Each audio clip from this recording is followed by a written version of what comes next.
हाँ मैं भूल गया, आज मैं कंफर्म भेजूंगा, 100% भेजूंगा, टेंशन मत लो, आज भेजूंगा।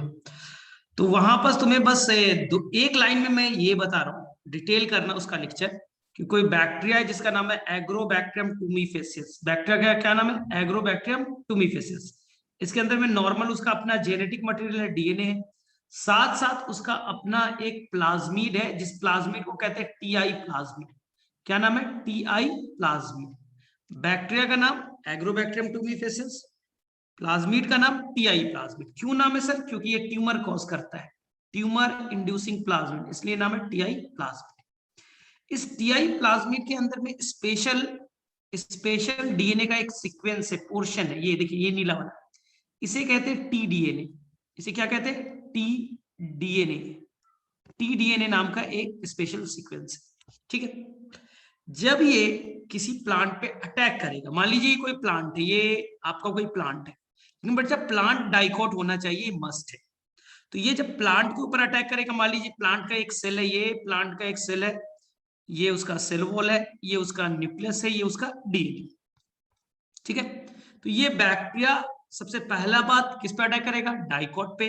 और जहां पर वुंड होगा, यानी कहीं कट लगा हुआ है, कहीं पे उसको कट पार्ट है, घाव है, वुंड है, वहां से ये अटैक करेगा। और अटैक करने के बाद में ये अपने टीडीएनए को, यानी ये वाले पोर्शन को, समझ में आया? ये वाला पोर्शन टीडीएनए को यहां से कट करेगा, और वो प्लांट के डीएनए के साथ मर्ज हो जाएगा, प्लांट के डीएनए के साथ मर्ज हो जाएगा। अब प्लांट के अंदर में ट्रांसफर हो गया, इसलिए क्या नाम पड़ा? टीडीएनए। तो अब देखिए, तो ये जब डीएनए जाएगा तो वहां पर कुछ हार्मोन रिलीज कराएगा, प्लांट में कुछ चेंजेस लाएगा, जिससे ये प्लांट के जो सेल है, प्लांट के जो सेल है वो डिवाइड करने लगेंगे, और मास ऑफ सेल बनेगा, यानी ढेर सारे सेल बनने लगे, प्लांट के ढेर सारे सेल बनने लगे। तो प्लांट को, इसी को क्या किया कि प्लांट ने ट्यूमर बना रहा है। क्या बना रहा है? ट्यूमर का फॉर्मेशन कर रहा है। इसी ये ट्यूमर बन गए, प्लांट के अंदर क्या बनने लगा? ट्यूमर बन गए।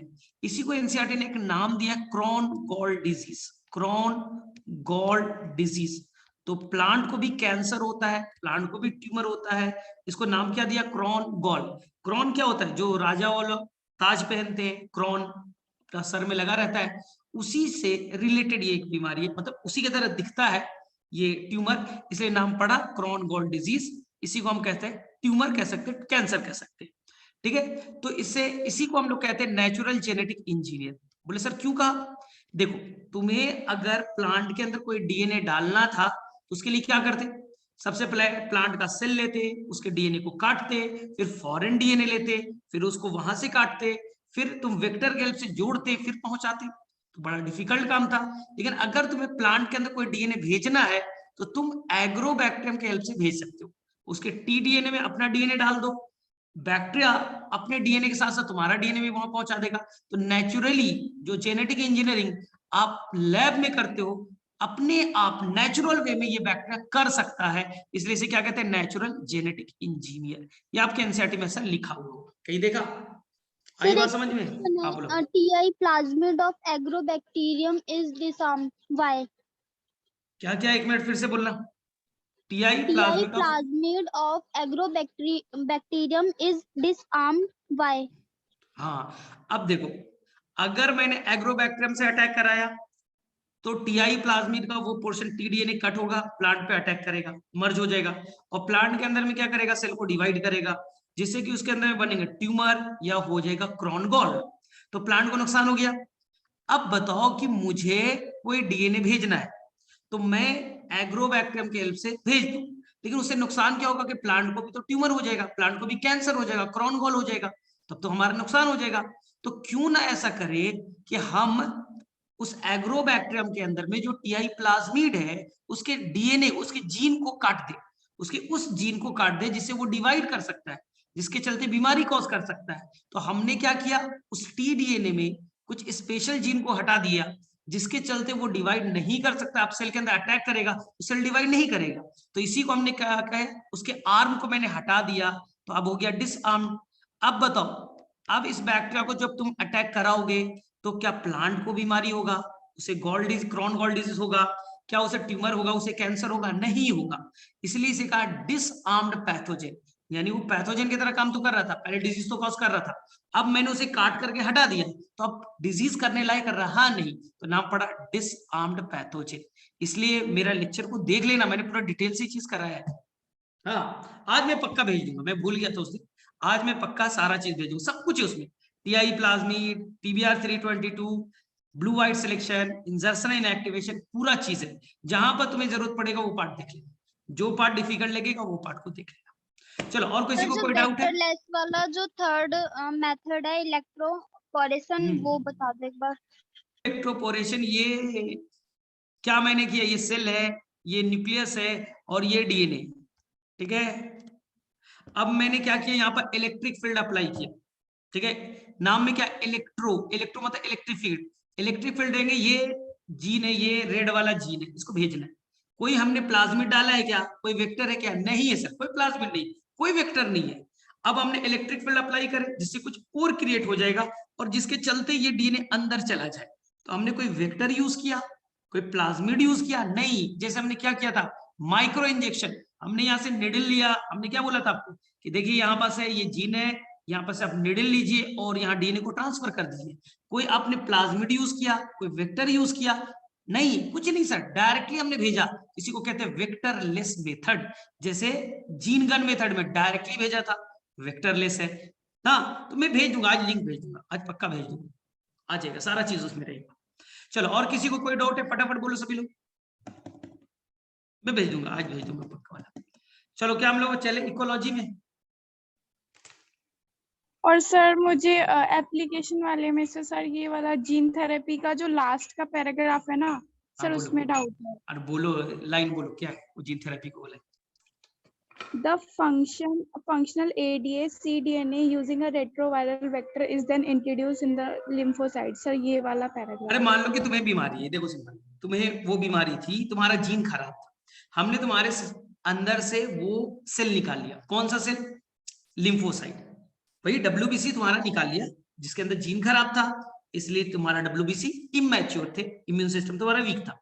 अब तुम्हारे WBC के अंदर में मुझे जीन भेजना है, कैसे भेजेंगे सर? तो हम सबसे पहले क्या करें कि वो जीन ले लें और वायरस के हेल्प से, यानी कौन सा वायरस, रेट्रोवायरस, रेट्रोवायरस एक ना ले ले, उसके अंदर में वो जीन को ऐड कर दे और इस वायरस को उस सेल पे अटैक करे। तो जब वायरस क्या करेगा, इस जीन को वहां तक ट्रांसफर कर देगा। तो हमने क्या यूज किया, हमें जीन भेजना है कहाँ, तुम्हारे सेल के अंदर में। सर कैसे भेजोगे, तो वेक्टर के थ्रू। वेक्टर कौन है सर, रेट्रोवायरस। रेट्रोवायरस हमारे सेल पे अटैक करेगा और अटैक करने के बाद अपने आरएनए को किस में कन्वर्ट करेगा, डीएनए में, फिर हमारे डीएनए के अंदर इंसर्ट कर देगा। तो हमें क्या करना है कि वायरस के हेल्प से तुम्हारे अंदर में डीएनए भेजना है। तो जो वायरस का जेनेटिक मटेरियल कौन है, आरएनए। तो हम कौन से फॉर्म में भेजेंगे, आरएनए। जब अटैक करेगा तो रिवर्स ट्रांसक्रिप्शन से किस में कन्वर्ट होंगे, डीएनए। तो जब आरएनए से डीएनए बने, ये आरएनए, आरएनए से क्या बना, डीएनए, इस डीएनए को क्या कहते हैं, सीडीए। जो डीएनए रिवर्स ट्रांसक्रिप्शन से बनता है, सीडीए। देख लेना ना, मैं दे दूंगा, आज तुम्हें दे दूंगा, उसमें से जो भी टॉपिक होगा जहां पास इश्यू वाले, वो देख लेना। चलो, और किसी को है, बोलो फटाफट। सर उसमें डाउन स्ट्रीम प्रोसेस और बायोरिएक्टर्स वगैरह के बारे में भी है। हाँ है, सब है। चलो, हम इकोलॉजी में चले, बोलो कुछ तो बोलो। Yes sir. सर एक बार नीट के बारे में थोड़ी इंफॉर्मेशन दे दो सर, एप्लीकेशन फॉर्म वगैरह। सर एप्लीकेशन फॉर्म वगैरह के बारे में। अच्छा ठीक है, वो तो फॉर्म तो आ गया है ना, आज से फॉर्म भरना स्टार्ट भी हो गया है। और कब है एग्जैक्टली, 1 मंथ का टाइम मिला है अभी तुम्हें ना, आई थिंक 7 मई तक तुम्हारा टाइम होगा ना। तो तुम्हें करना कुछ नहीं है, आराम से फॉर्म को भर दीजिए और सब कुछ सेम ही है।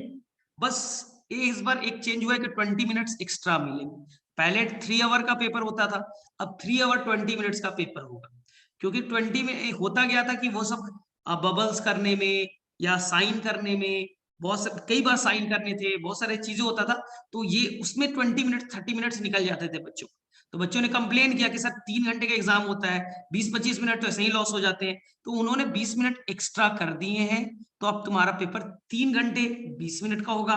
पैटर्न सेम है कि हर सब्जेक्ट से 50 क्वेश्चन आएंगे, 50 क्वेश्चन आएंगे। इनमें से सेक्शन ए से होंगे 35 आपको मालूम है ना, ये कंपलसरी है, ये आपको बनाना है। और जो सेक्शन बी है उनमें ऑप्शनल होगा, 15 क्वेश्चन में आपको 10 ही क्वेश्चन बनाने हैं, यानी 5 क्वेश्चन को आप लीव आउट कर सकते हो। तो जी इसी तरह से फिजिक्स, केमिस्ट्री, बॉटनी, जूलॉजी के पेपर होंगे। टोटल कितने भाई? 200 होंगे। बनाने कितने? 180 बनाने। बाकी आपको तो आता है। और ये एग्जाम पता ही सबको 17 जुलाई को होगा। तो तुम तैयारी अच्छे से करो, यानी कि तुम्हारा बोर्ड जो होगा, बोर्ड जो पढ़ रहे हो तो वही क्वेश्चन तो वहां आएंगे, वहां कुछ अलग क्वेश्चन थोड़ी ना बनेगा। सोचो। सर ऑफलाइन मोड है ना? हाँ offline mode 100% is offline mode है, लेकिन जितना जल्दी से जल्दी भरना तो वो बेटर है। तो यूट्यूब पे कुछ देख लेना, बहुत सारे टीचर के आते रहते हैं ना कि फॉर्म फिलअप के लिए पहले क्राइटेरिया पूरा अच्छे से पढ़ लेना, अच्छे से सीख लेना, फोटो कौन वाला डालना है, सेंटर चॉइस कैसा है ना, सिग्नेचर कैसा है, ये पूरा अच्छे से एक बार देख लेना। यूट्यूब पे कोई लिंक मिल जाएगा, देख लेना, उसके बाद कर लेना। तो आराम से पढ़ाई करते जाओ, बोर्ड को ही अच्छे से पढ़ोगे, यानी एनसीईआरटी को 100% जो पेपर होगा वो एनसीईआरटी बेस्ड होगा। ये तो मैं गारंटी दे रहा हूं कि जो 200 क्वेश्चन आने वाले हैं, खास करके बायो में जो 100 क्वेश्चन आएंगे 50%, वो तो 100% आपके एनसीईआरटी बेस्ड होंगे। तो आप एनसीईआरटी को बहुत ध्यान से पढ़िए, क्वेश्चंस बन जाएंगे। डन। चलिए फिर बाद में हम लोग धीरे धीरे आपको बताते तो जाते ही जाए। चलो तो हम लोग यहाँ तक इकोलॉजी में हमने क्या क्या पढ़ लिया था, सभी को याद तो हो गया होगा कि इकोलॉजी में हमने बच्चा सबसे पहले आपको म्यूचुअलिज्म के बारे में बताया, और म्यूचुअलिज्म में हमने बहुत अच्छे से आपको समझाया भी कि दो ऑर्गन्स पास में आते हैं, दोनों को एक दूसरे से बेनिफिट होता है ना। और इसके बच्चे हमने एग्जाम्पल आपको अच्छे से समझा देते कि ए और बी पास में आते हैं, दोनों को प्लस प्लस मिलता है। एग्जाम्पल मेरे से सभी को याद होगा कौन कौन से थे? लाइकेन, माइकोराइजा, फिग और वास्प का रिलेशन, और ऑर्किड एंड ओफाइरस वाला बताया था, याद कीजिए। दूसरा हमने आपको बता रखा था कॉमन सेलिज्म। कॉमन सेलिज्म में दो ऑर्गन्स पास में आएंगे, एक को तो बेनिफिट होगा, कॉमन सेलिज्म एक को तो बेनिफिट होगा, लेकिन एक दूसरे को तो पता भी नहीं चलेगा कि उससे कोई उसको न फायदा न नुकसान, उसे तो पता ही नहीं चल रहा है कि किसी को इससे बेनिफिट हो रहा है। एग्जाम्पल आप एनसीईआरटी का याद रखिएगा, ऑर्किड एंड मैंगो। ऑर्किड का प्लांट मैंगो के ऊपर रहेगा। फिर मैंने बोला था बार्निकल्स एंड वेल, बार्निकल्स चलने के लिए वेल का सहायता लेगा। तीसरा मैंने क्लासिकल एग्जांपल बताया था एग्रेट बर्ड एंड कैटल्स वाला, याद कीजिए ना। फिर मैंने आपको बताया होगा सी एनिमोन एंड क्लॉन फिश, ये हो गया। तीसरा हमने सीख लिया था कंपटीशन। कंपटीशन से क्वेश्चन बनेंगे साइन के ऊपर में। तो मैंने क्या बोला था, कंपटीशन में आप हमेशा याद रखिएगा माइनस माइनस होता है। फिर मैंने आपको कुछ चीजें बताई थी, गॉसेस एक्सक्लूजन प्रिंसिपल, कि दो क्लोजली रिलेटेड स्पीसीज अगर खाना लिमिटेड है तो फाइट करेंगे, और जिसमें सुपीरियर वाला इंफीरियर को भगा देगा। लेकिन ऐसा हर जगह नहीं होता।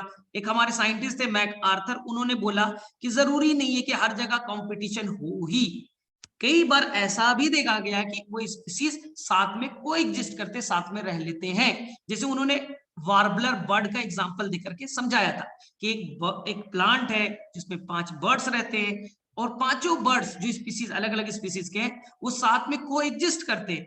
उन्होंने अपना फॉरेजिंग पैटर्न, खाने का पैटर्न चेंज कर लिया, और उन्होंने टाइमिंग को भी चेंज कर लिया जिससे वो कोएग्जिस्ट कर सकते हैं। तो ये डन, सबको याद हो गया ना ये तीनों। चलिए तो हम लोग नेक्स्ट वाले टॉपिक में चलेंगे, बड़ा इंपॉर्टेंट है, जिसका नाम है प्रीडेशन।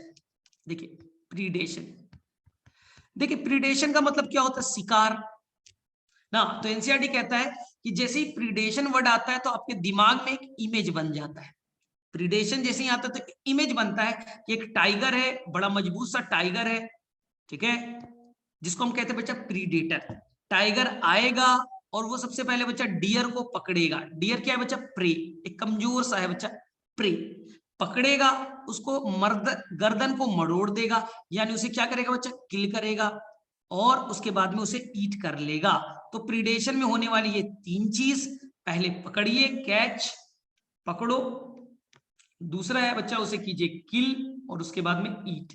तो हमारे दिमाग में यही आता है क्योंकि हमने मूवी में, अपने न्यूज चैनल में ना, और कई सारे चैनल पे यही देखते आते हैं प्रीडेशन, कि एक स्ट्रॉन्ग है प्रीडेटर और कमजोर वाला कौन है? प्रे। तो जाहिर सी बात है जो प्रीडेटर है टाइगर है उसको तो फायदा हुआ प्लस, और प्रे का तो जान चला गया, मर गया बेचारा, तो उसको हो गया माइनस, नुकसान हो गया, प्लस माइनस, ठीक है। लेकिन अब मैं नया बर्ड्स, स्पैरो, एनसीईआरटी ने बोला बच्चे स्पैरो बर्ड, गोरैया जिसे कहते हैं ना, छोटी सी ब्राउन कलर की एक चिड़िया दिखती होगी तुम्हारे घर के पास में, छोटी सी होती है। हाँ, बर्ड्स बच्चा सीड खा रही है। क्या खा रही है बच्चा? सीड। तो हम लोग बच्चा सीड खा रहे हैं, तो इस बर्ड्स को भी हम एज ए प्रीडेटर माने। सर क्यों? बर्ड्स तो हर्बीवोर्स है, ये तो सीड खा रही है, सीड खाने को हम कैसे मान लेंगे प्रीडेशन? हाँ देखिए, सीड के अंदर में क्या है बच्चा? इम्ब्रियो है। सीड के अंदर में क्या है? इम्ब्रियो। अगर इस सीड को आप मिट्टी में ग्रो करते, पानी वानी डाल देते, तो क्या एक प्लांट बनता? क्या एक लाइफ बनता? यानी एक सीड बच्चा इक्विवेलेंट टू एक लाइफ है। और अगर कोई बर्ड एक सीड खा लेती है, तो एक तरह से किसी लाइफ का डेथ हो रहा है, यानी लाइफ मर रहा है, तो एक तरह से प्रीडेशन तो हुआ है, किसी का जान लेना, यही तो प्रीडेशन है। हाँ, जैसे हम सुबह में उठते हैं, मॉर्निंग में उठे और बच्चा हमने खाने के लिए क्या बोला कि मम्मी मुझे दे दो कुछ खाने के लिए, तो मम्मी ने बच्चा चना दे दिया, चना दे दिया। हमने वो चना बच्चा ग्राम खाया, तो यानी कि बच्चा हम 1 ग्राम खा रहे, चना खा रहे, राइस खा रहे, व्हीट खा रहे, मटर खा रहे, तो ये भी तो सीड है। सीड इक्विवेलेंट टू एक लाइफ है, एक प्लांट है, यानी कि हम एक तरह से ग्राम नहीं खा रहे, एक लाइफ खा रहे, तो यानी कि हम भी सर एक प्रीडेटर है क्या? हाँ, आप भी बच्चे एक प्रीडेटर हो। जैसे गोट, बकरी, ये बच्चा घास के पास गई, ग्रास, ग्रास को उखाड़ा, ग्रास को उखाड़ा और खा गई, तो ग्रास क्या एक लाइफ नहीं है? क्या ग्रास एक लिविंग ऑर्गेनिज्म नहीं है? हाँ, गोट गई, उसको उखाड़ा, कैटल्स उखाड़े और खा गई, यानी कि एक सर लाइफ को मार दिया, एक लाइफ को किल कर दिया। सर ये भी तो प्रीडेशन है। एक इसलिए कहना बच्चा गलत है कि जो मांस खाता है ना, जो टाइगर है, जो किसी एनिमल्स को खाता है, वो प्रीडेशन है। नहीं, इकोलॉजिकल कॉन्टेक्स्ट में देखिएगा, इकोलॉजिकल कॉन्टेक्स्ट में, ब्रॉड कॉन्टेक्स्ट में सोचिए, तो हम भी बच्चा, हर इंसान जो वेजिटेरियन है, वो भी बच्चा क्या है? प्रीडेटर, वो भी किसी का जान ले रहा है। प्लांट अगर इकोलॉजिकल कॉन्टेक्स्ट में देखोगे, तो हम सब लोग बच्चा प्रीडेटर हैं। क्या ये बात समझ में आई? क्या ये बात जो मैंने बोली समझ में आया सभी को? ये मैं नहीं करा, आपके एनसीईआरटी में लिखी। देखिए, अब ध्यान से सुनना और समझना चीजों को ना। देखिए, एनसीईआरटी में word part, when we think of predator and prey, जब हम प्रीडेटर और प्रे के बारे में सोचते हैं, most probably it is the tiger, हम टाइगर के बारे में सोचते हैं, and the deer that readily comes to our mind, हमारे दिमाग में वही चीज आता है, फिगर, डियर एंड टाइगर। ठीक है, अब समझिए ध्यान से, तो यहां पास आपको हाँ ठीक है, but a sparrow eating any seed, यानी जो चिड़िया है वो कोई सीड खा रही, it's no less a predator, जो चिड़िया है बच्चे वो सीड खा रही, वो भी एक प्रीडेटर है। सर कैसे?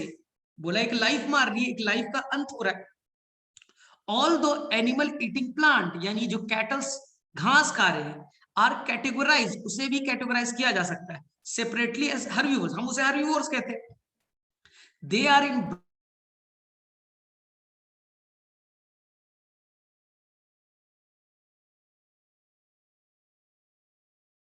क्लियर हो गया? तब हम आगे चलेंगे, फटाफट बोलो, बोलो फटाफट, किसे किसे हैंड रेज करो, मैसेज करो, तब हम लोग आगे चलेंगे। बोलो किसे किसे ये लाइन एनसीईआरटी का क्लियर हो गया, समझ में आ गया? ठीक है, सर एक बार लास्ट वाली लाइन रिपीट कर दीजिए सर, आपकी वॉइस ब्रेक हो गई थी। अच्छा ठीक है, कैटल्स ग्रास खा रहा है, ग्रास क्या एक लाइफ है? हाँ, तो रोजाना कैटल्स 100 ग्रास खाता है, यानी 100 लाइफ को मार रहा है, तो हम इसे हर्बीवोर्स कहते हैं। लेकिन ये भी तो बच्चा एक तरह का प्रीडेटर है, किसी का जान ले रहा है, तो ब्रॉड कॉन्टेक्स्ट में हम हर्बीवोर्स को भी एज ए प्रीडेटर मानते हैं। आप बच्चा कहने के लिए नॉन वेजिटेरियन हो, लेकिन आप भी बच्चा सीड खा रहे हो, इम्ब्रियो खा रहे हो, एक लाइफ खा रहे हो, तो आप भी बच्चा एक तरह से प्रीडेटर हो गए। यानी कि जो स्पैरो बर्ड है वो सीड खा रही है, वो भी तो बच्चा एक लाइफ को मार रही है, तो वो भी एक प्रीडेटर से कम नहीं है। चलिए नेक्स्ट, अब हम लोग देखते हैं कि एनसीईआरटी ने कहा प्रीडेशन क्यों जरूरी है। ध्यान सुनना, तो हमें मालूम है कि ये सन है, सन की एनर्जी चली, सन की एनर्जी चली, कहां गिरी सन की एनर्जी भाई?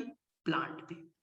प्लांट ने सारे एनर्जी को बच्चा ट्रैप कर दिया, प्लांट ने सारे एनर्जी को पकड़ लिया फोटोसिंथेसिस से, तो प्लांट को हम क्या करते हैं बच्चा? Producer, producer. अब सोचिए, इस प्लांट से एनर्जी जाना है बच्चा, अब मान लो इस इकोसिस्टम में टाइगर के पास एनर्जी कैसे आएगा? एनर्जी तो बच्चा एक ही के पास है ना, प्लांट के पास। टाइगर के पास एनर्जी कैसे आएगा? सारा एनर्जी वेस्ट हो जाएगा। कैसे आएगा सर टाइगर के पास? देखिए ध्यान से, तो प्लांट को खाएगा कौन? रैबिट। प्लांट को कौन खाएगा? रैबिट। तो रैबिट गया और प्लांट को खा लिया, खा लिया ना, तो प्लांट की सारी एनर्जी कहां चली गई? रैबिट में। प्लांट की सारी एनर्जी दूसरे ट्रॉफिक लेवल यानी हर्बीवोर्स में चली गई। अब रैबिट को किसने खाया? रैबिट को खाया किसने? फॉक्स ने। फॉक्स ने रैबिट को खा लिया। तो जब खाएगा, प्रीडेशन करेगा, तो खाने के बाद में उसकी सारी एनर्जी यानी रैबिट की सारी एनर्जी फॉक्स में चली गई। अब टाइगर क्या करेगा? फॉक्स को खाएगा, तो फॉक्स की सारी एनर्जी कहां चलेगी? टाइगर में। यानी कि एक ट्रॉफिक लेवल से दूसरे ट्रॉफिक लेवल में एनर्जी जा रहा है। इकोसिस्टम में एनर्जी केवल कौन बनाता था? प्लांट। सारी एनर्जी कहां स्टोर्ड है? प्लांट में। तो एक से दूसरे लेवल पे क्यों फ्लो कर रहा है? क्योंकि सबसे पहले आएंगे और उसे खा जाएंगे, खा जाएंगे तो एक से दूसरे ट्रॉफिक लेवल में जा रहा है। अब हर्बीवोर्स को कार्निवोर्स खाएगा, तो हर्बीवोर्स से कहां चला गया भाई? कार्निवोर्स में एनर्जी। अब इस कार्निवोर्स को खाया टॉप कार्निवोर्स ने, तो एनर्जी क्या? टॉप कार्निवोर्स में गया। तो जैसे जैसे ये देखिए एनर्जी कहां था? प्रोड्यूसर में। इसे खाया किसने? हर्बीवोर्स में, तो हर्बीवोर्स में एनर्जी गया। हर्बीवोर से कहां गया? प्राइमरी कार्निवोर्स में। प्राइमरी कार्निवोर से कहां गया? सेकेंडरी कार्निवोर्स में। तो एक टाइगर तक एनर्जी कैसे पहुंचेगा? क्योंकि प्रीडेशन होगा, एक दूसरे को प्रीडेट करेंगे, तो एक का एनर्जी दूसरे में पहुंचेगा। तो प्रीडेशन होने से एनर्जी का फ्लो हो जाता है इकोसिस्टम में। तो एनसीईआरटी ने क्या लिखा है? जो प्रीडेशन है चैनल की तरह काम करेगा, एनर्जी को एक से दूसरे जगह ले जाने में काम करेगा। अगर प्रीडेशन नहीं होता तो एनर्जी का फ्लो इकोसिस्टम में हो ही नहीं पाता। इसलिए आप एनसीईआरटी के वर्ड्स को देखिए और एनसीईआरटी का पहले लाइन पढ़िए। देखिए एनसीईआरटी ने क्या लिखा? What would happen to all the energy fixed by autotrophic organism if the community has no animal to eat the plant. अगर एनिमल नहीं रहते तो सारी की सारी एनर्जी कहां रह जाती? प्लांट। एनर्जी फ्लो होता ही नहीं। चलिए, you can think of predation as a natural way of transferring of to higher trophic level the energy fixed by the plant। यानी प्लांट के अंदर जो भी एनर्जी है सन से आई, वो एक से दूसरी जगह ट्रांसफर हो रही है हायर ट्रॉफिक, क्योंकि एक एनिमल्स आया, उसका प्रीडेशन करके खा गया, उसकी एनर्जी उसमें आ गई। अब ये दूसरे एनिमल उसे में आई, तो धीरे धीरे हायर ट्रॉफिक लेवल पे एनर्जी कैसे पहुंचता है? क्योंकि यहाँ पर प्रीडेशन काम करता है। चलिए अब एनसीईआरटी का एक और लाइन पढ़ते। Beside acting conduit of energy, conduit मतलब समझ में आया? चैनल ना, एक ट्रॉफिक लेवल से दूसरे ट्रॉफिक लेवल पे एनर्जी जाना। देख लीजिए, beside acting conduit of for energy transfer across trophic level, predator play other important role. और भी प्रीडेटर इंपॉर्टेंट रोल प्ले करता है। They keep prey population under control. देखिए ध्यान से सुनना, बड़ा इंटरेस्टिंग कहानी। मान लो ये फॉरेस्ट है, मान लो बच्चे ये फॉरेस्ट है, और यहां कौन है? डियर। एक डियर, दो है, तीन है, चार है और पांच है। ठीक है, यहां बच्चा टाइगर भी थे, टाइगर आराम से डियर को खाते थे, टाइगर डियर को खाते थे। ठीक है, तो हफ्ते में टाइगर गया, एक डियर को खाया, फिर गया खाया, तो आराम से बच्चा प्रे का पॉपुलेशन कितना बचा? 2 बचा। पहले कितने डियर थे? 5। टाइगर थे 3, गए एक को खा लिया। चलिए मान लीजिए सपोज दैट हम इस फॉरेस्ट से टाइगर को हटा ले, इस फॉरेस्ट से हम टाइगर को हटा ले, क्या होगा? चलिए देखिए, अगर यहां से टाइगर हट जाएगा तो क्या बच्चा? डियर का पॉपुलेशन घटेगा या बढ़ेगा? तुम बोलो तो। डियर का पॉपुलेशन घटेगा या बढ़ेगा? इंक्रीज होगा। उधम मचा लेंगे, कोई खाने वाला नहीं है, पॉपुलेशन बढ़ने लगा बढ़ने लगा बढ़ने लगा, तो धीरे धीरे तो पूरा का पूरा पॉपुलेशन बढ़ जाएगा। इसलिए एनसीईआरटी ने क्या लिखा है कि डियर यानी कि किसी भी प्रे के पॉपुलेशन को कंट्रोल करके कौन रखता है? प्रीडेटर। प्रीडेटर आएगा, प्रे को खा जाएगा, तो उसके अब ज्यादा नंबर हो गया, ज्यादा खाएगा। अगर यहां से प्रीडेटर हट गया तो प्रे का पॉपुलेशन कंट्रोल से बाहर चला जाएगा। इसका एक बहुत अच्छा एग्जांपल हम लोग पढ़ते हैं केस स्टडी से। हम लोग किससे पढ़ रहे हैं? केस स्टडी से, कि अगर हमारा प्रीडेटर ना हुआ तो क्या नुकसान पहुंचेगा। ये एक ऑस्ट्रेलिया की कहानी है, आपके एनसीईआरटी में दे रखा है कि ऑस्ट्रेलिया में 1920s में ऐसा एक बहुत बड़ा प्रॉब्लम क्रिएट हुआ था। ध्यान से सुनना कहानी। 1920s में ऑस्ट्रेलिया में एक कहानी पढ़ते क्या है, देखिए हुआ क्या था कि साउथ अमेरिका, याद है साउथ अमेरिका किसे कहते हैं मालूम है? अर्जेंटीना, ब्राजील, ये सब याद है। नॉर्थ अमेरिका यानी कि आपका यूएसए, कनाडा, ये North America. South America Brazil, Argentina, Peru, Chile, ये सब नाम सुने। हाँ, तो वहां बच्चा क्या था कि कोई टूरिस्ट, ऑस्ट्रेलिया का टूरिस्ट घूमने गया, ऑस्ट्रेलिया का टूरिस्ट घूमने गया साउथ अमेरिका, और वहां एक चीज नोटिस किया। बोले क्या नोटिस किया भाई? कि वहां हर घर में लोग एक बच्चा सजाने वाले प्लांट लगाते हैं। सजाने वाले प्लांट को हम कहते हैं ऑर्नामेंटल प्लांट। क्या कहते हैं? Ornamental plant. वो टूरिस्ट जहां भी जाता था एक सजाने वाले प्लांट दिखते थे हर घर में, रेस्टोरेंट में, सब जगह दिखते थे। सर कौन सा प्लांट था? उसका नाम है बच्चा प्रिकली पियर कैक्टस। शॉर्ट में लिख दूं कैक्टस, प्रिकली पियर कैक्टस। बड़ा अच्छा सा था, सभी लोग वहां यूज करते थे। कौन सा प्लांट? प्रिकली पियर कैक्टस। ठीक है, तो इस टूरिस्ट को भी पसंद आ गया ये कैक्टस वाला प्लांट, तो उसने बच्चा चोरी छुपे इस प्लांट को ऑस्ट्रेलिया लेते आया। ऑस्ट्रेलिया लेते आया। क्या बच्चा ये ऑस्ट्रेलिया का अपना प्लांट था, नेटिव प्लांट था, ऑस्ट्रेलिया का प्लांट है? नहीं, हमने किसी और कंट्री से लाया। तो ऐसा प्लांट जो उस कंट्री में तो नहीं होता है, दूसरे जगह से लाया जाता है, इसे कहते हैं एग्जॉटिक स्पीसीज। क्या कहते हैं? Exotic species. जैसे कि आपने पढ़ा है ना, आपने पढ़ा था टेरर ऑफ बंगाल, याद कीजिए, वाटर हाइसिंथ, अंग्रेजों ने इसे लाया था, इंडिया का था नहीं, तो ये हो गया एग्जॉटिक स्पीसीज। इसी तरह पार्थेनियम ना यूएस से यहां आ गए थे ना, जैसे कैरेट ग्रास अब कहते थे। चलिए अब यहां पर क्या हुआ कि एग्जॉटिक स्पीसीज आ गए। कहां गए भाई? ऑस्ट्रेलिया में। किसने लाया? उस टूरिस्ट ने, और वहां अपने गार्डन में लगा दिया। गार्डन के अंदर में वो कैक्टस का प्लांट लगा दिया। कुछ दिनों में कैक्टस का प्लांट बहुत तेजी से ग्रो करने लगा, बड़ा फास्ट ग्रो करने लगा। तो उस इंसान को लगा कि लगता है यहाँ का इन्वायरमेंट उसे शूट कर गया है, बड़ा तेजी से ग्रो कर रहा है। तो उसने ये चीज अपने पड़ोसी को बता दी। पड़ोसी लोग भी ये प्लांट ले गए, अपने गार्डन में लगा दिए। लेकिन देखते क्या कि धीरे धीरे पूरे का पूरा गार्डन इस कैक्टस प्लांट से भर गया। पूरा का पूरा कैक्टस का प्लांट ना भर गया है। कहाँ? गार्डन में। लोग परेशान हो गए, उन्होंने गार्डन से उखाड़ा और अपने घर से बाहर फेंक दिया। तो वहां के आसपास जो एबंडेंट एरिया थे, यानी कि जहां पर घास वास थे ना, फॉरेस्ट वाले रीजन थे, वहां पर फेंका तो देखा कि धीरे धीरे पूरा का पूरा एरिया में बच्चा कैक्टस प्लांट ही ग्रो कर गया। बड़े लोग परेशान हुए, तो उन्होंने वहां से उखाड़ा और भेज दिया यहाँ के फॉरेस्ट में। एनसीईआरटी ने कहा बच्चा वहां के ग्रासलैंड, फॉरेस्ट को उन्होंने कहा रेंज लैंड। तो धीरे धीरे देखते बच्चा मिलियंस ऑफ एकड़, एनसीईआरटी का वर्ड है बच्चा मिलियंस ऑफ एकड़ में प्लांट ग्रो कर गया, और ऑस्ट्रेलिया में इतना भयंकर ग्रो किया कि नेशनल हेवॉक पड़ गया। नेशनल हेवॉक यानी भयंकर ग्रोथ हो गया। जहां देखो यही दिखता था, पूरे शहर पूरे जंगल में केवल कौन सा प्लांट दिख रहा है? प्रिकली पियर कैक्टस। तो लास्ट में बच्चा गवर्नमेंट भी परेशान होगी।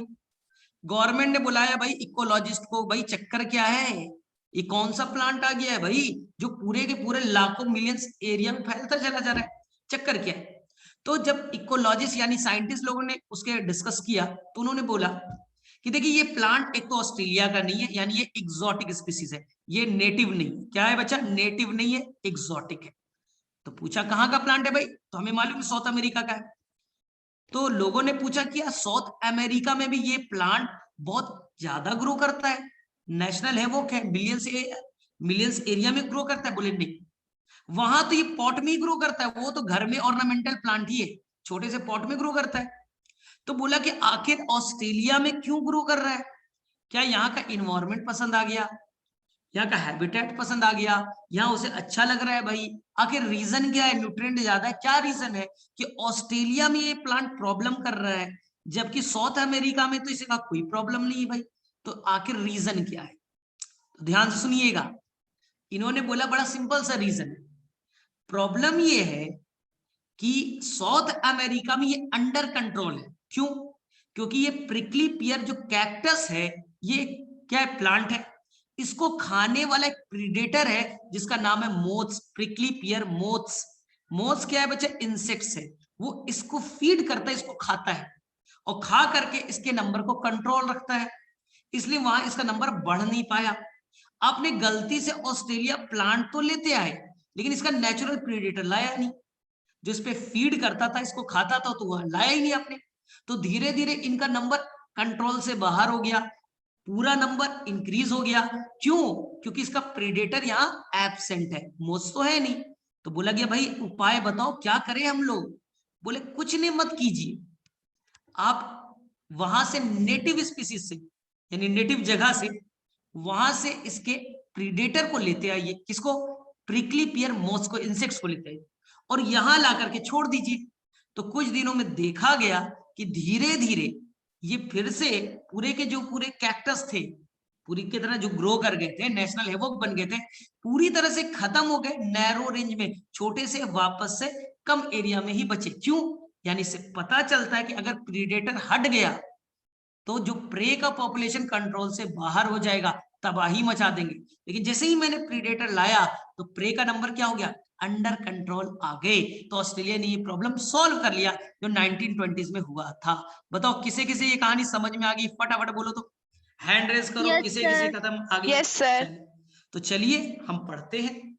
चलिए एनसीईआरटी की कहानी को समझते हैं। भाई एनसीईआरटी में बहुत अच्छी सी कहानी दे रखी है। देखिए एनसीईआरटी में दे रखा है predator play other important roles. क्या है सर? प्रीडेटर क्या करता है? एक तो एनर्जी ट्रांसफर करने का काम करता है, they keep prey population under control, control करके रखता है। But for predators prey species could achieve very high population density and cause ecosystem instability.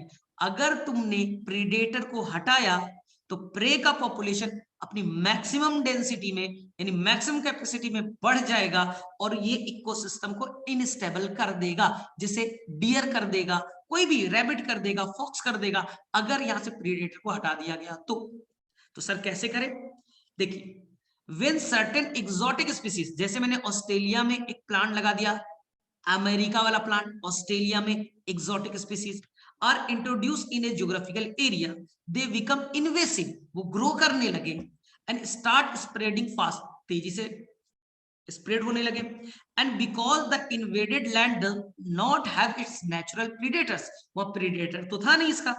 The prickly pear cactus introduced into Australia in the early 1920s, आज से बच्चा 100 साल पहले introduce हुआ था।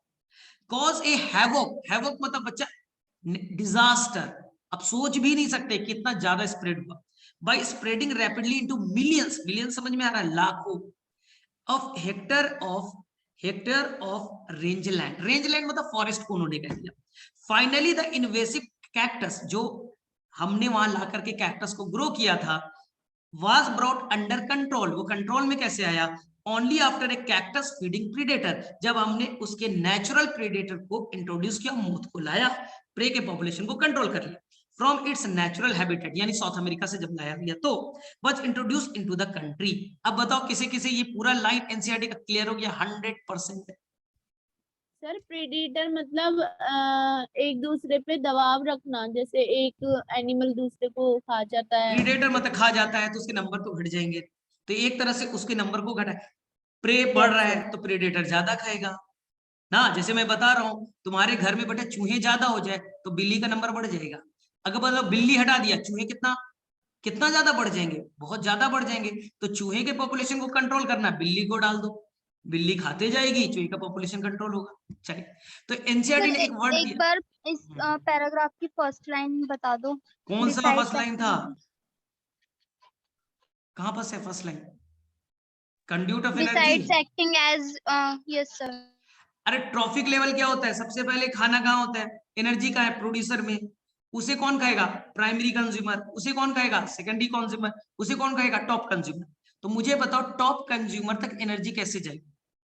जाने का एक ही तरीका है कि प्रीडेशन हो, प्राइमरी कंज्यूमर आए प्लांट को खा जाए तो प्लांट की एनर्जी प्राइमरी प्रोड्यूसर में। अब कार्निवोर्स आएगा, हर्बीवोर्स को खाएगा, तो हर्बीवोर्स की एनर्जी कहाँ?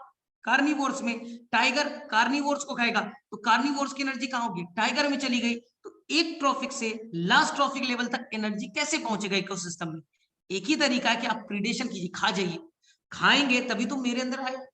मैंने क्या प्लांट खाया, conduit प्लांट के means क्या होता है? कंड्यूट मतलब चैनल, ये एक से दूसरे फॉर्म में चैनल के फॉर्म में ट्रांसफर हो रही ना, एक से दो, दो से तीन, तीन से चार में ट्रांसफर हो रही। कंड्यूट मतलब चैनल।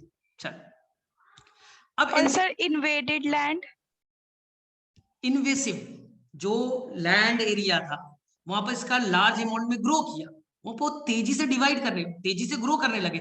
इन्वेसिव तेजी से ग्रो करना, ठीक है। और रेंज लैंड वहां के फॉरेस्ट को कहा है, ठीक है।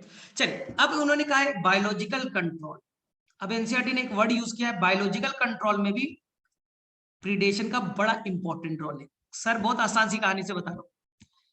देखो कभी तुम फार्मर के पास गए, क्रॉप्स को देखा है, क्रॉप्स देखा है, तुमने राइस लगाया, व्हीट लगाया, मेज लगाई, देखिए ये तुमने कौन सा प्लांट लगाया, क्रॉप। इस क्रॉप को खाने वाले बच्चे छोटे छोटे इंसेक्ट्स आ जाते हैं। कभी किसान कोई खेती करता है तो परेशान होता है, क्यों? क्योंकि इस प्लांट के ऊपर में खाने के लिए कुछ बच्चे छोटे मोटे इंसेक्ट्स आ जाते हैं। जैसे कॉटन का प्लांट है, कोई इंसेक्ट्स आ गया, मेज का प्लांट है, कोई इंसेक्ट्स आ गया, शुगर केन कोई इंसेक्ट्स आ गए, तो ये बच्चा छोटे मोटे इंसेक्ट्स आ गए। इस इंसेक्ट्स को आप कहते हो बच्चा पेस्ट। क्या कहते हो? पेस्ट। पेस्ट आएगा हमारे प्लांट को नुकसान पहुंचाएगा। तो बोलो किसान क्या करेगा बचाव के लिए, क्या करेगा? तो सर किसान को बोलिए केमिकल ले ले, केमिकल ले ले। केमिकल का नाम क्या है बोलो? पेस्टिसाइड। केमिकल का नाम पेस्टिसाइड। चलिए अब पेस्टिसाइड का छिड़काव कर दो। अगर पेस्टिसाइड का छिड़काव करेंगे तो जितने भी पेस्ट है यानी इंसेक्ट से छोटे मोटे वो सारे मर जाएंगे, तो हमारा कंट्रोल हो गया भाई, पेस्ट का कंट्रोल कर लिया। लेकिन इससे नुकसान है कि केमिकल तुमने कहां छिड़का? प्लांट के ऊपर। तो प्लांट के अंदर जब केमिकल जाएगा वो केमिकल को तो हम खाएंगे। तुमने पूरी प्लांट पे केमिकल छिड़क दिया, इंसेक्ट्स मर गए, पेस्ट मर गए, लेकिन वो केमिकल तो प्लांट के अंदर चला गया। अब इस प्लांट के अंदर फ्रूट में चले गए, वो फ्रूट हम खाएंगे, राइस, व्हीट, मेज, शुगर केन हम खाएंगे, तो हमें भी नुकसान पहुंचेगा। इसलिए ये अच्छा तरीका तो नहीं है। तो सर क्या करें? पेस्ट को कैसे मारे? पेस्ट को, इंसेक्ट्स को कैसे मारे? तो बच्चा कुछ ऐसे और बड़े इंसेक्ट्स ढूंढिए, बर्ड्स ढूंढिए, इंसेक्ट्स ढूंढो, बर्ड्स ढूंढो जो इस पेस्ट को खा ले। सोचो कुछ ऐसी बड़ी इंसेक्ट्स है जो छोटे मोटे इंसेक्ट्स को खाती है, बर्ड्स इंसेक्ट्स को खाती है। तो अगर वहां पर हम लोग इस इंसेक्ट्स को, बर्ड्स को लेते आए जो इसका प्रीडेशन कर ले, खा जाए, अगर इनका प्रीडेशन कर ले, वो इसे खा जाए, तो जाहिर सी बात है हमें बच्चा पेस्ट से बच सकते हैं। आई बात समझ में? यानी कि अब ऐसे समझो कि आपके घर में बच्चा बहुत सारे चूहे हो गए, रेट, चूहा हो गया। चूहे को मारने के लिए क्या करेंगे सर? केमिकल डाल दें। केमिकल डाल देंगे, चूहा खाएगा, मर जाएगा। लेकिन हो सकता है बच्चा केमिकल से कोई बच्चा खा ले ना, केमिकल बच्चा रखना अच्छा चीज नहीं है। तो सबसे अच्छा तरीका क्या है बच्चा? बिल्ली पाल लो। कैट ब्रीडेशन करेगा किसका? रैट का। क्या रैट का पॉपुलेशन अंडर कंट्रोल रहेगा? तो बस यही तो मैं बोल रहा हूं कि अगर तुमने यहां पास कोई प्रीडेटर लेते आया जो पेस्ट को खाएगा, तो हमारे पेस्ट को कंट्रोल कर सकते हैं। तो इसी को एनसीईआरटी ने कहा है बायोलॉजिकल कंट्रोल। एक ऑर्गेनिज्म को किल करके हम अपने फसल को बचा सकते हैं। तो एनसीईआरटी में देखिए, ये आपके एनसीईआरटी में ये वर्ड लिखा है। चलिए एनसीईआरटी में ये वर्ड है ना, बायोलॉजिकल कंट्रोल मेथड। चलो, biological control method adopted in agriculture pest control. किसान जो खेती करता है वहां पर छोटे मोटे इंसेक्ट्स आते हैं यानी पेस्ट आते हैं, उनको कंट्रोल करना है based on the ability of the predator to regulate prey population. Predator आएगा, प्रे के पॉपुलेशन को कंट्रोल कर लेगा, तो हम इंसेक्ट से बच जाएंगे, पेस्ट से बच जाएंगे। आगे बात समझ में? चलिए अब सेकेंड चीज पे हम लोग आते हैं। Predator also help in maintain species diversity in a community। वो किसी जंगल में डाइवर्सिटी को भी मेंटेन करके रखती है। सर कैसे? चलिए पढ़ते हैं, पहले हम खुद से पढ़ते हैं फिर एनसीईआरटी समझेंगे। चलो इधर देखो, मान लो ये फॉरेस्ट है, ये एक फॉरेस्ट है और यहां बच्चा घास खाने वाले, प्लांट खाने वाले 5 तरह के हर्बीवोर्स है। जैसे यहां है गोट, है गोट, बकरी है वो भी घास खाती है, रैबिट है, रैबिट भी घास खाती है, यहाँ बच्चा बफेलो है वो भी घास खाती है, कौ है वो भी घास खाती है, जिराफ है वो भी घास खाती है। मान लो बच्चा ये सब हर्बीवोर्स है। ये सब बच्चा जो मैंने 5-6 लिखे, मान लो बच्चा यहाँ पास 10 ऐसे herbivores. How many herbivores? 10 herbivores जो प्लांट को खाते हैं। अब बताओ इस हर्बीवोर्स को खाने वाला कौन है बच्चा? टाइगर। कौन है? टाइगर है, लायन है, टाइगर है, लायन है। चलिए अब एनसीईआरटी बोलता है कि अगर आप टाइगर और लायन को हटा दो तो बोलो क्या होगा? सोचो, टाइगर और लायन को इस जंगल से हटा लो तो प्रे का पॉपुलेशन यानी हर्बीवोर्स का नंबर क्या होगा? बढ़ेंगे। गोट का नंबर भी बढ़ेगा, डियर का नंबर भी बढ़ेगा, बफेलो का नंबर भी बढ़ेगा, ठीक है, सारे हर्बीवोर्स के नंबर बढ़ते जाएंगे। तो सभी के नंबर बढ़ रहे, अंडर कंट्रोल थे, अब कंट्रोल से बाहर हो गए। तो इनमें सोचो, यानी कि अब तुम्हारे पास में 10 टाइप्स के हर्बीवोर्स है। अब यहां पास फूड की है कमी क्योंकि प्रे का नंबर बढ़ते जा रहा है, और जब फूड की कमी हो जाएगी तो two closely related species, deer, goat, goat, buffalo, सभी लोग बच्चा क्लोजली रिलेटेड है, एक ही चीज खाते हैं। इनमें होगा बच्चा कंपटीशन। क्या हो जाएगा? कंपटीशन। और कंपटीशन में क्या होता है? सुपीरियर वाला इंफीरियर को एग्जिट करा देगा।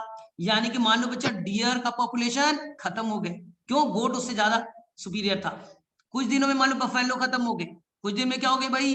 रैबिट का पॉपुलेशन खत्म हो गया। तो धीरे धीरे स्पीसीज की डाइवर्सिटी घटी या बढ़ी? बोलो फटाफट, स्पीसीज की डाइवर्सिटी घटेगी या बढ़ेगी? बताओ फटाफट बोलो। अगर मैंने किसी भी जंगल में टाइगर, लायन, जितने भी कार्निवोर्स हैं उनको हटा दिया तो जितने भी हार्बीवोर्स हैं, वो रैबिट हो, वो डियर हो, वो गोट हो, बफेलो हो, कौ हो, इनका पॉपुलेशन कंट्रोल से बाहर हो जाएगा।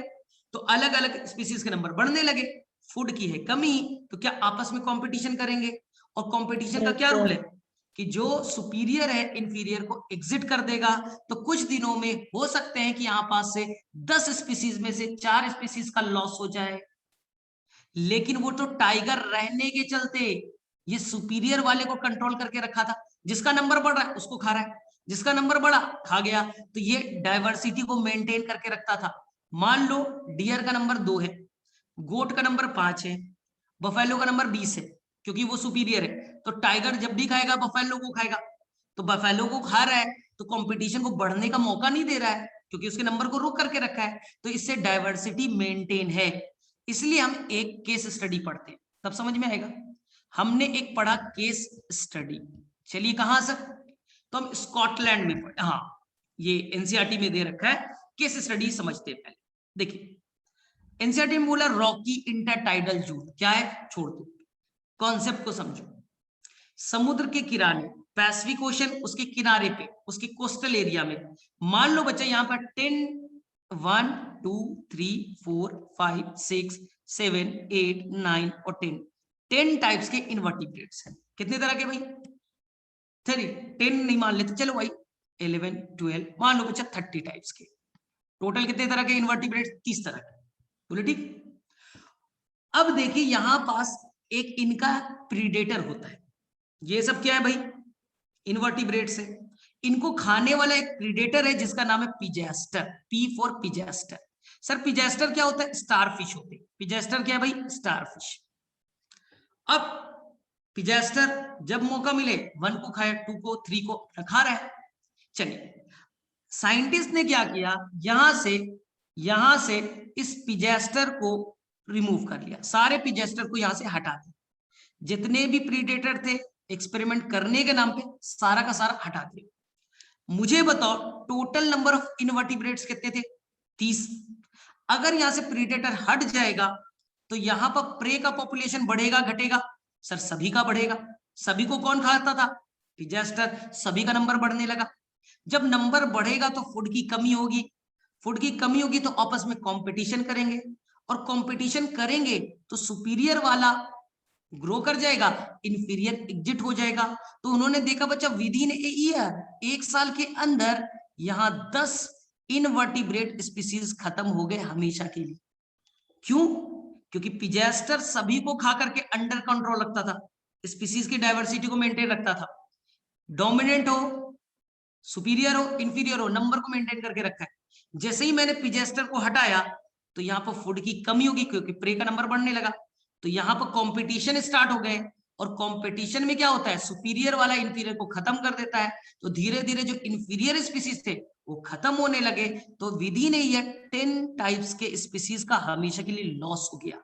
ये मैं नहीं कर रहा, ये बच्चा आपकी एनसीईआरटी में गिवन है, पढ़ के दिखाता हूं। चलिए कैसे, सुनना। Predator also help in maintaining species diversity in a community, species के डाइवर्सिटी को मेंटेन रखता है। कैसे? By reducing the intensity of competition, competition को घटाता है, क्योंकि जिसका नंबर बढ़ेगा उसी को खाएगा।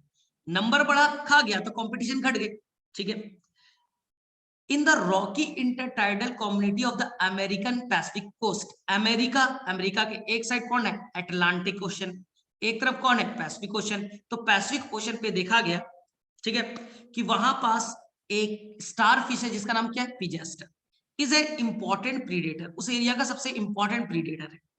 इन ए फील्ड एक्सपेरिमेंट, हम फील्ड में एक्सपेरिमेंट कर, when all the star fish were removed, सारे स्टार फिश को हटा दिया, from an enclose intertidal area, हमने इंटरटाइडल एरिया उस एरिया से हटा लिया, more than 10 species of invertebrates become extinct, वहां से हमेशा के लिए खत्म हो गए। विधि ने एक साल के अंदर ही खत्म हो गए, because of inter specific competition, क्योंकि कॉम्पिटिशन स्टार्ट हो चुका था। बताओ ये किसको किसको समझ में आया? ये लाइन एनसीईआरटी का ये पैराग्राफ किसे किसे क्लियर हो गया? फटाफट बोलो, मैंने दो बार एक्सप्लेन किया। हो गया सभी को? बोलो बोलो और लोग, अरे हैंड तो रेज करो। सर एक्सटिंक्ट का मतलब क्या है? खत्म हो जाना, एक्सटिंक्ट खत्म हो जाना, ठीक, एक्सटिंक्ट मतलब खत्म हो जाना, वहां से हमेशा के लिए लॉस हो गए। चलिए अब देखिए, अब एनसीईआरटी का बहुत अच्छा सलाह है, प्रूडेंट एक वर्ड आएगा। If a predator is too efficient and exploit, पढ़ते हैं पहले, समझते हैं फिर पढ़ते हैं। मान लो बच्चा टाइगर तो बहुत मजबूत है ना, टाइगर लायन कितने मजबूत होते हैं? सर बहुत मजबूत होते हैं। सोचना, अगर टाइगर बच्चा अपने ईगो पे आ जाए, ईगो, अपने ईगो पे आ जाए, चलो टाइगर को आज बच्चा भूख नहीं लगी है, उसने कल ही डियर को खाया है, भूख नहीं है बच्चा, अगले हफ्ते उसे भूख लगी, एक बार डियर को खा लिया, एक हफ्ते तक कोई टेंशन नहीं। लेकिन टाइगर का ईगो बोल रहा है यार कि मेरे सामने में डियर घूम रहा है, मैं उसे क्यों जिंदा छोड़ू, मार दिया, किल। फिर से गया बच्चा, 1 घंटे के बाद एक और डियर घूम रहा था, उसे भी मार दिया। फिर देखा एक और डियर घूम रहा है, उसे भी मार दिया। क्यों बच्चा?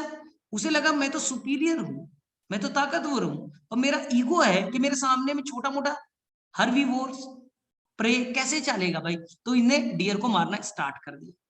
सोचो अगर टाइगर बिना मतलब का, बिना भूख का ही सबको मारना स्टार्ट कर दे, मार के छोड़ दे, मार करके छोड़ दे, तो धीरे धीरे डियर का पॉपुलेशन घटेगा या बढ़ेगा? बोलो। अगर टाइगर जबरदस्ती बिना मतलब का घट जाएंगे, अगर डियर का पॉपुलेशन घट जाएगा, यानी कि एक तरह से टाइगर के लिए फूड की कमी हो गई, और टाइगर के लिए अगर फूड ही खत्म हो जाएगा तो एक दिन टाइगर खुद नहीं मर जाएगा। इसलिए क्या जबरदस्ती टाइम पास में टाइगर को मारना चाहिए? नहीं मारना चाहिए। इसलिए एनसीईआरटी ने एक वर्ड यूज किया कि टाइगर जो होते हैं ना वो प्रूडेंट होते हैं, जो प्रीडेटर होते हैं वो प्रूडेंट होते हैं। प्रूडेंट मतलब सर, आप गूगल पे टाइप करो, प्रूडेंट का मतलब मिलेगा बच्चा दयालु, परोपकारी, किसी का भला सोचने वाला, प्रूडेंट हो गया। सोचिए एक डियर जा रहा है, डियर जा रहा है, सामने में बेटा टाइगर आ गया, सामने में एक टाइगर आ गया, और बच्चा टाइगर ने उसे कुछ भी नहीं किया, तो ये डियर जाके क्या बोलेगा अपने दोस्त को कि देखा आज मुझे टाइगर मिला था, मुझे मेरे तरफ देखा भी, मुझे कुछ भी नहीं किया, मेरे पास से चला गया, बहुत अच्छा इस बार टाइगर आया है, बड़ा दयालु नेचर का है, हमारा ख्याल रखता है ना। लेकिन एक्चुअली में ख्याल नहीं रख रहा है, वो बेटा चालाक है, टाइगर चालाक है कि उसे मालूम है कि अगर मैं सभी डियर को मारना स्टार्ट कर दूं, सारे प्रे को अगर मारना स्टार्ट कर दूं, तो एक दिन तो सारा प्रे ही खत्म हो जाएगा, तो फिर फूड की कमी से तो मैं ही मर जाऊंगा। इसलिए वो चालाकी के चलते वो जबरदस्ती ओवर एक्सप्लॉइट नहीं कर रहा है। भूख लगेगा तो मारेगा, भूख लगेगा मारेगा जरूर, लेकिन बच्चा भूख नहीं है तो प्रे को मत मारिए। इसलिए टाइगर लायन बच्चा जबरदस्ती किसी एनिमल्स को नहीं मानते, अगर वो मारेंगे तो फूड ही कम हो जाएंगे, खुद मर जाएंगे। इसलिए पहला बच्चा प्रूडेंट मतलब मानिए दयालु नहीं, बच्चा परोपकारी नहीं, ख्याल रखने वाला नहीं, चालाक। वो चालाक है कि हम प्रे को ज्यादा ओवर एक्सप्लॉइट नहीं करेंगे ना तो मेरा ही बैंड बच जाएगा। तो ये देखिए आपके एनसीईआरटी में क्या लिखा है, ये वर्ड देखिए, if a predator is too efficient and overexploits his prey, अगर वो प्रे का ओवर एक्सप्लॉइटेशन स्टार्ट कर दे, जबरदस्ती मारना स्टार्ट कर दे, then the prey might become extinct, extinct मतलब खत्म हो जाएंगे, सारे प्रे खत्म हो जाएंगे, and following it the predator will also become extinct, तो एक टाइम आएगा कि प्रीडेटर ही खत्म हो जाएगा for lack of food, food की कमी से। This is the reason why predator is nature of prudent.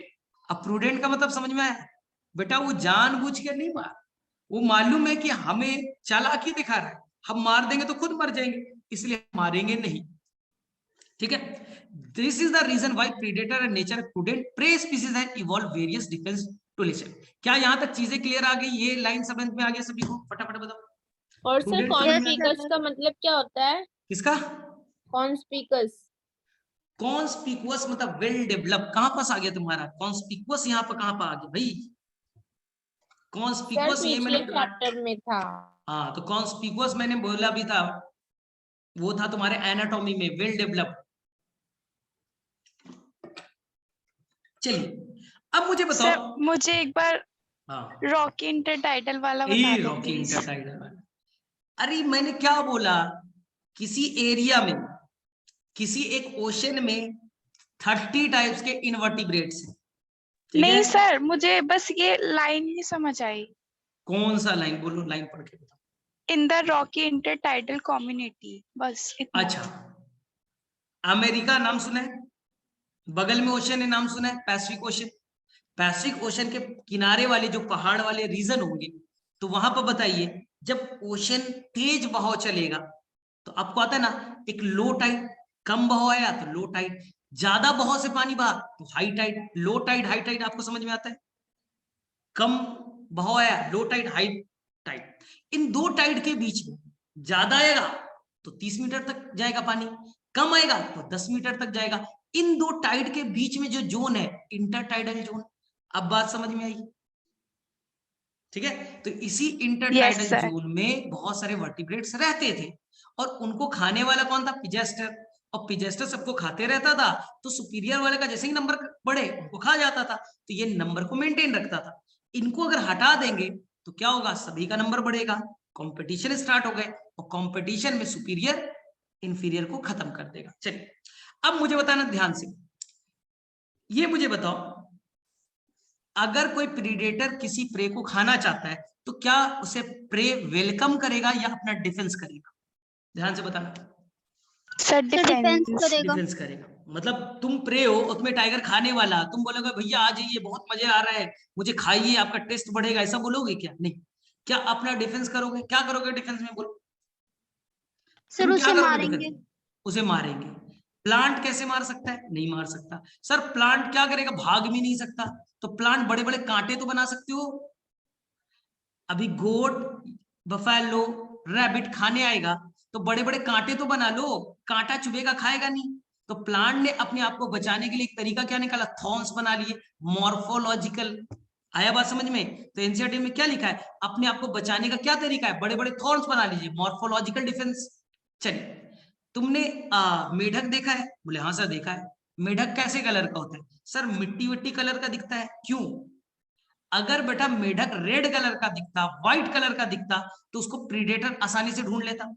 तो ये बहुत सारे ऐसे इंसेक्ट्स होते हैं, फ्रॉग्स होते हैं, वो अपने कलर को बच्चा सराउंडिंग के कलर से मैच कर लेंगे। जैसा सराउंडिंग का कलर वैसा उनका कलर।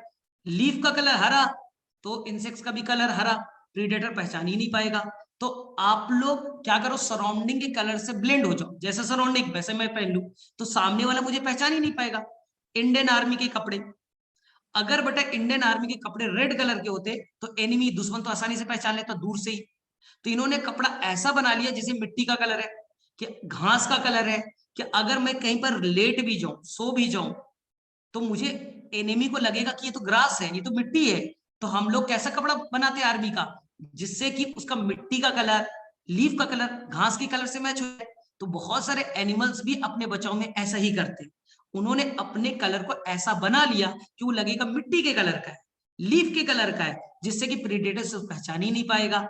जैसे तुमने गिरगिट विरगिट देखा होगा, कलर वाला चेंज करते रहते हैं, तो इसी को लेकर क्रिप्टिकली कलर्ड, कैमोफ्लेज, अपने कलर को चेंज करना। ठीक है, to avoid being detected easily by the predator, some is poison therefore avoided by the. देखिए कुछ इंसेक्ट्स है जैसे कि मोनार्क बटरफ्लाई, याद रखना मोनार्क बटरफ्लाई ने अपने अंदर में एक ऐसा केमिकल बना लिया जिससे कि बच्चा कोई अगर प्रेडेटर खा ले तो बड़ा खराब टेस्ट लगे, बहुत खराब टेस्ट लगे। तो लाइफ में कोई प्रेडेटर से खाएगा ही नहीं। मान लो बच्चा तुमने कोई पिज्जा खाया, बड़ा महा बेकार टेस्ट, तुम लाइफ में कभी खाओगे नहीं खाओगे। अपने घर वाले दोस्त को भी बोलेगा मत खाना पिज्जा, बोला भाई महा बेकार था। तो सोचो मोनार्क बटरफ्लाई भी बड़ा डिसटेस्टफुल है, उसके अंदर में बहुत खराब टेस्ट है। कोई भी अगर प्रेडेटर खा लिया लाइफ में कभी नहीं खाएगा, उसके दोस्त भी नहीं खाएंगे, बोल देगा भाई बड़ा डिसटेस्टफुल था, बड़ा खराब था। तो तुम बोलोगे सर ये टेस्ट कहां से खराब हो गया, इंसेक्ट्स का टेस्ट कैसे खराब हो सकता है? तो एनसीईआरटी ने लिखा है कि जब मोनार्क बटरफ्लाई पैदा होता है यानी लार्वल स्टेज में रहता है, कैटरपिलर स्टेज में यानी लार्वल स्टेज में, तो एक प्लांट पे वो फीड करता है, एक प्लांट को खा करके अपना लाइफ चलाता है।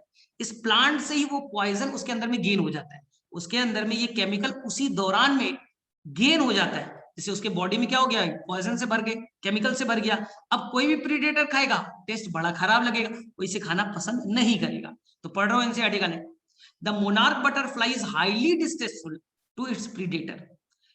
हाँ, बर्ड्स इसे खाना पसंद नहीं करेंगे because of a special chemical, इनमें कुछ केमिकल्स है present in its body. Sir ये केमिकल कहां से आ गया? इंटरेस्टिंगली, ये बड़ा इंटरेस्टिंग है, the butterfly acquired this chemical during, ये केमिकल उसने कहां से मिला? ड्यूरिंग द कैटरपिलर स्टेज, यानी जब वो लार्वल फॉर्म में थी तो वो फीड करती थी, खाती थी एक पॉइजनस वीड को। वीड क्या होता है? Unwanted plant. कुछ प्लांट अनवांटेड ग्रो करके हमारे लिए कोई फायदेमंद नहीं, उसे वीड कहते हैं। उनके अंदर कुछ केमिकल था, पॉइजनस केमिकल थे, उसको ये खाते गई, बॉडी में जमा हो गया, और जो भी प्रेडेटर खाएगा उससे नुकसान होगा। चलिए फटाफट यहां तक क्लियर हो गया सभी को? सर ये पॉइजनल केमिकल मतलब वीट खा के मरी नहीं? नहीं, ये नहीं मरी, इसके बॉडी में बस जमा हो गया, इसको नुकसान तो नहीं हुआ, बॉडी में जमा हो गया, प्रेडेटर अब खाएगा नहीं। चलिए अब एनसीईआरटी में सुनना, for plant herbivores are the predator. Herbivores गाय भैंस बकरी रैबिट क्या खाती? घास। प्लांट, तो प्लांट का प्रीडेशन कर रही है। कहता है बेटा 25% जो अर्थ पे इंसेक्ट्स है वो प्लांट को खाकर के जिंदा रहते हैं। 25% इंसेक्ट्स क्या खाते हैं? Plant, phytophagous. अब समझिए प्लांट को कितना नुकसान है, प्लांट भाग भी नहीं सकता। क्या प्लांट के पास हाथ पैर है? नहीं, प्लांट भाग नहीं सकता, तो प्रीडेटर तो आसानी से इसे कैच कर लेगा। तो सर कैसे ठीक करे? तरीका number 1, problem is particularly severe for plant because unlike animals they can not run away, भाग नहीं सकते अवे फ्रॉम प्रीडेटर, प्रीडेटर से भाग नहीं सकते। Plant therefore evolve an astonishing variety of morphological and chemical, उसने अपने अंदर केमिकल्स बना लिए, अपने मॉर्फोलॉजी बना ली, जिसे इंसेक्ट्स ना कोई कैटल्स उन्हें खाए नुकसान हो जाए। जैसे कैसे सर? कैक्टस का नाम सुना है? हाँ सर देखा भी है। उन्होंने क्या बनाया? कांटे। रोज देखा है, क्या बना लिए? कांटे। कोई भी हर्बीवोर्स, बकरी खा ही नहीं सकती, जैसे ही खाएगी चुभेगा भाग जाएगी, इसलिए प्लांट ने अपने अंदर में कैक्टस बना लिया, मॉर्फोलॉजिकल डिफेंस। चलिए सेकंड क्या है? अब बहुत सारे प्लांट कुछ केमिकल स्टोर कर लेते हैं अपने प्लांट के अंदर में, कुछ पॉइजनस केमिकल है। जैसे एक प्लांट है जिसका नाम है कैलोट्रोपिस, याद रखना, जिसको हम लोग बदार का पेड़ कहते हैं। सर कहाँ होता है? आपके आसपास में दिख जाएगा, देख लेना, गूगल पे फोटो देख लेना। इनके अंदर में बहुत ही खतरनाक एक पॉइजन फ्लूइड होता है। जैसे ही इसे खाएगा कौन? प्रीडेटर, कैटल्स खाया, खाने के साथ ही बच्चा उसका कार्डियक अरेस्ट हो जाएगा, उसका डेथ हो जाएगा। सोचो अगर कोई कैटल्स इसे खाया, कैटल्स का मर गया, डेथ हो गया, तो क्या कभी कोई कैटल्स इसे खाना पसंद करेगा? तो तुम बोलोगे सर ये तो मर गया, दूसरे कैटल्स को कैसे पता चलेगा? सोचिए भाई, मान लो कैटल्स का एक झुंड है, एक कैटल्स खाया और मर गया, तो बाकी कैटल्स वाले को क्या पता चले? अरे भाई साहब बहुत पॉइजनस है, ये तो बड़ा खतरनाक केमिकल है, इसे खा करके मेरा दोस्त मर गया। क्या लाइफ में कभी भी ये लोग खाएंगे? तो लाइफ टाइम कभी भी ये प्लांट को ही खाना पसंद करेंगे। याद रखिए कौन सा प्लांट है बच्चा? कैलोट्रोपिस है। उसके अंदर कौन सा केमिकल है? ग्लाइकोसाइड ना। एनसीईआरटी ने क्या लिखा? पॉइजनस कार्डिक ग्लाइकोसाइड, जिससे कि कार्डिक अरेस्ट हो जाएगा, यानी हार्ट अटैक आ जाएगा। ठीक है, किसे? हमें नहीं, कैटल्स को आएगा। चलिए अब और सर और कुछ है हमारे पास, ध्यान सुनना, बस एक लाइन में कंप्लीट कर रहा हूं। तुमने बच्चा कॉफी पिया है? हाँ सर, क्यों? कॉफी के प्लांट में क्या होता है? कैफीन। चाय के प्लांट में क्या होता है? निकोटीन। कुछ प्लांट होते हैं जिसमें एक केमिकल होता है जिसका नाम होता है बच्चा ओपियम। याद करो, चरस, गांजा, भांग, ये सब होते हैं ना, कुछ प्लांट से निकाले जाते हैं ना, बड़े ये सब खतरनाक केमिकल होते हैं, लोग इसे ड्रग के फॉर्म में ना, नशे के फॉर्म में लेते हैं, नशे करने के लिए लेते हैं। इसी तरह से क्विनैन होता है जो मलेरिया की बीमारी में ठीक करने के लिए यूज करते हैं। तो अब बताइए ये सब प्लांट ये क्यों बनाते हैं? चाय का प्लांट निकोटीन क्यों बनाता है? कॉफी का प्लांट कैफीन क्यों बनाता है? प्लांट ये क्विनैन क्यों बनाता है? प्लांट ओपियम नाम का केमिकल क्यों बनाता है? हमारे लिए नहीं बच्चा कि हम उसे पिएंगे हमें मजा आएगा, नहीं। देखिए, कॉफी, टी का प्लांट, ओपियम का प्लांट, उन्होंने केमिकल बनाया, निकोटीन, कैफीन, ओपियम बनाया। जैसे ही कैटल्स आएगा और कैटल्स लार्ज स्केल में खा लिया तो बच्चा उसका सर ही घूम रहा है, खाया उसका बेटा सर घूम रहा है, उसे लग रहा है भाई साहब मुझे तो बहुत डेंजर हो गया भाई, मेरा क्या हो रहा है, मेरा तो बीमार पड़ गया, मैं तो बेहोश हो जा रहा हूँ भाई, मेरा रिप्रोडक्शन में प्रॉब्लम हो रहा है, मेरे तो डाइजेशन में प्रॉब्लम हो रहा है, तो मुझे कुछ नुकसान हो रहा है। अगर प्लांट के अंदर कुछ ऐसे केमिकल्स बने जिसे अगर प्लांट्स जिसे एनिमल्स लार्ज स्केल में खा ले तो उसे नुकसान हो जाए, तो क्या कभी खाना पसंद करेगा? तो ये चाय का प्लांट, कॉफी का प्लांट, ओपियम का प्लांट इसलिए अपने अंदर केमिकल बनाते हैं जिससे इस केमिकल को खाने के बाद में कैटल्स के अंदर में कुछ चेंजेस आ जाए, नशा हो जाए, और वो नशे से उसे भाई बेहोश हो गया, बीमार पड़ गया, तो कभी खाएगा ही नहीं। तो सर हम लोग ने इसका गलत फायदा उठा लिया।